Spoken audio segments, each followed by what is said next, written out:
Bonjour à tous, alors je crois que c'est la journée idéale pour vous présenter un des vergers de la Borde de Béguette. Donc ici on est sur un verger donc, qui est au bord du cours d'eau le Béguette, hein, d'où le nom du site.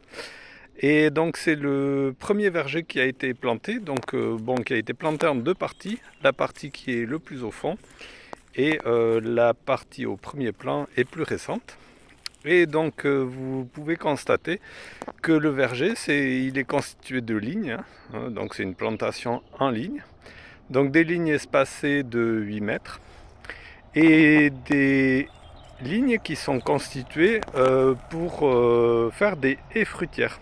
Donc vous avez un sujet principal, ici tous les 4 mètres, et là on identifie plus les tuteurs de repérage qu'autre chose, mais parce que la partie est plus récente, vous verrez que dans la partie plus ancienne, on distingue mieux la différence entre les plans intercalaires et les sujets principaux. Donc les sujets principaux, donc ici le premier, ça en est un.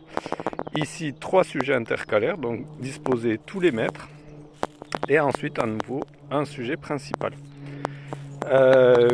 Cette disposition permettra de constituer au final une haie, et les plans intercalaires vont être systématiquement rabattus sous les sujets principaux. Alors vous voyez, pour le moment c'est pas toujours vrai, vous voyez ici c'est un prunier greffé sur prunelier, donc très nanisant, et à côté le sujet principal est très jeune, il est plus petit, mais ça va s'inverser dans le temps. Et donc vous voyez ici sur une partie plus ancienne, hein, qui a été plantée à l'hiver 2019-2020, ici un prunier conduit en multi-axe, et ici des plants intercalaires, bon là qui sont encore jeunes, hein. J'ai pas tout planté en même temps, j'ai fait selon ce qui était disponible. Et donc ici cette ligne c'est plutôt des pruniers et des pêchers, voilà, donc un prunier puis deux pêchers, à nouveau un prunier, etc. Et donc vous pouvez voir que les lignes sont disposées à 8 mètres d'intervalle, et donc entre cet espace, on peut faire des cultures. Alors vous voyez, je viens juste de commencer ici, et donc ici j'ai planté des petits fruits. Alors on le voit mieux grâce aux tuteurs de repérage, parce qu'ils sont vraiment tout petits, hein. Si je m'approche, bon celui-là encore, il n'est pas trop petit, ce sont des groseilliers ici. Donc une ligne ici de groseilliers, et de l'autre côté ici groseilliers et cassissiers. Donc vous voyez ici c'est pas très poussant parce que c'est du sable, hein, donc ça me permet d'anticiper et de planter un peu plus serré. Attention, hein, si vous êtes dans une zone où c'est beaucoup plus poussant, des sols limoneux ou des choses comme ça, des situations un peu plus idéales. Et en fonction de vos porte-greffes, il va falloir espacer un peu plus, hein, bien sûr.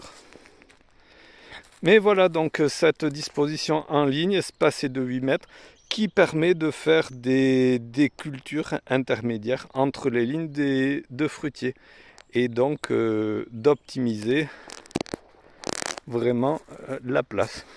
Et donc autant pour les sujets intercalaires qui vont constituer la haie fruitière, vous pouvez mettre bien sûr des fruits, des petits fruits, mais pas nécessairement, hein. Ici on a du chèvrefeuille d'hiver, du nerf brun, des lauriers teints. Bon, il y a eu une petite incursion de chevreuils, donc ils sont venus grignoter un petit peu, mais rien de grave. Voilà, donc ici c'est des plantes qui vont être plutôt ornementales ou à destination des insectes, des oiseaux. Alors que de l'autre côté, j'ai pu mettre des choses, des petits fruits, ou alors vraiment des fruitiers nanifiés. Et donc le rôle des plants intercalaires, c'est pas de constituer, de faire des fruits, d'accord? C'est pas leur but premier. Il pourra y avoir des fruits sur ces plants intercalaires, mais le but c'est de faire du végétal, et donc de faire de l'abri pour les insectes, les oiseaux, éventuellement les petits mammifères, les hérissons, etc. au pied, et de constituer un véritable écosystème. Donc c'est le principe de la haie fruitière.